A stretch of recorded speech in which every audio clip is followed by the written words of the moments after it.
Hello family, welcome back to NaturalLee. Today we are taking a look at a powerful hair growth spray, and our favorite first ingredient is cloves. You all know how I like cloves. If you've been on this channel for a while, you see why I'm always using cloves. This is our first ingredient and it's a natural herb. Our next ingredient is hibiscus leaves. Hibiscus leaves has a bit of a color, so if you are using hibiscus leaves, be sure to stain yourself. Our third and final ingredient is fenugreek seeds. This is my magic ingredient, an ingredient I discovered not long ago, but I super love it. Now let's get into it. So we are doing a powerful hair growth spray for your scalp and your hair strands as well. I want your hair to grow thick and long. I want the same thing for myself and the same thing for you too. So now that I have my three powerful ingredients ready in a bowl, you can just use a glass jar if you want. I then get hot water. If you don't want to quicken the process, you can just use normal water and soak it in for about 3 days. But you know, I just like everything to be fast, so I just get some hot water and then add. There's also another process of boiling it. You can also quicken the process, like speed up the process 3 times faster by boiling it. When you are using your hot water, you need to soak it in for about 15 minutes, depending on the heat or depending on the boiling points of your water. My water was just like it had just boiled hot, so when I poured it, 15 minutes was okay for me. You can also be stirring it intermittently to aid in the extraction of the nutrients into the water, because it's the water you need, so you have to help quicken the process. Yes, if you are boiling it, this will take you about 10 minutes because the water will be on fire, or even 5 minutes, the water will be on fire.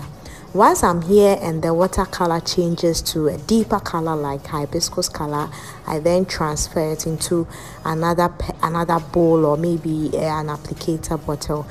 To be sure if the herbs have been infused into the water, you can notice it with the color change.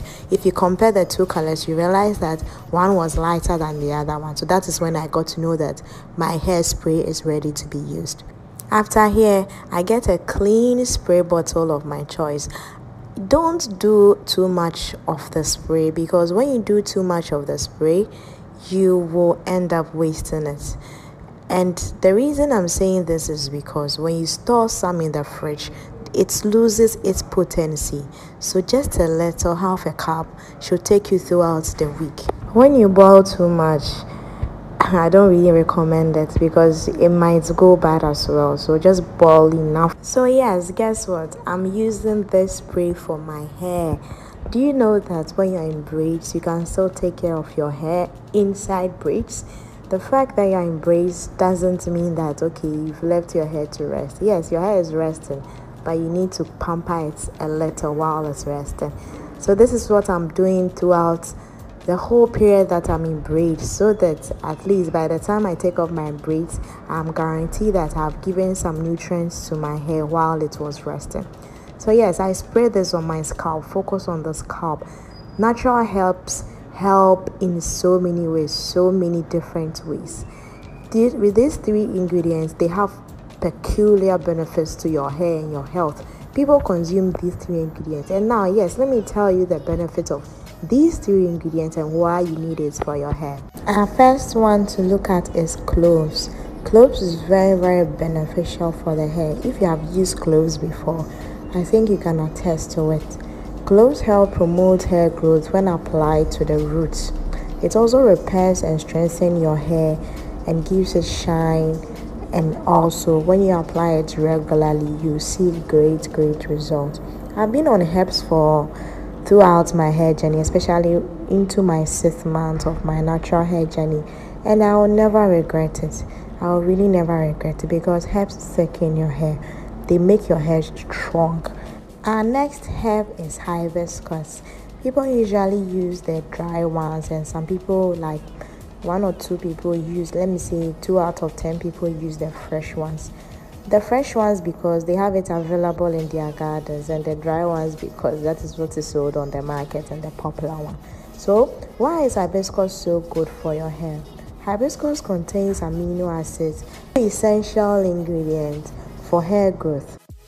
We all know that our hair breaks, is natural and sheds, but then if you are able to get something that reduces or manages the breakage, then you'll be able to retain more length for your hair.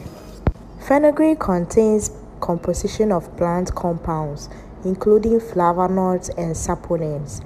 Like, I can't even stress on it enough. After I started using fenugreek, I don't really know which particular nutrient has helped with my scalp issues, but I know that fenugreek was a game changer. It really made a big difference. So when you boil all this together, you can spray on your hair every day, depending on your porosity. I have a very high porosity, so my hair absorbs these very fast and also lose this moisture very fast. So using it every day is cool with me. Depending on your porosity, then you know how often you should use this. If you have a low porosity, try using it maybe 3 times in a week and you'll be good to go.